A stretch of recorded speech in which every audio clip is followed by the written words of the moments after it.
Hello everyone, in this video I'm going to show you how to copy Google Drive link on PC.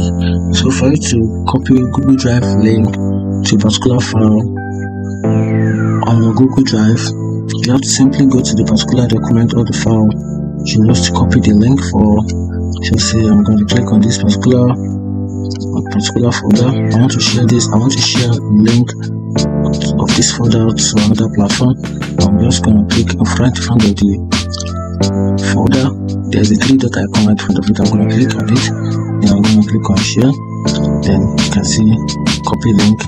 Then once you copy this link and see link copy manage access. Also right here click on manage access. From here you can choose to set who can view the copy link for this particular file. Just viewers, commenters, or editors. You can set it as viewers. So when set as viewers, anybody will give the link of this particular document to, they can only view it, but they can't edit or do anything on it, just to view the document. And that is how to copy link in Google Drive. If you find it helpful, like and follow for more. Thank you.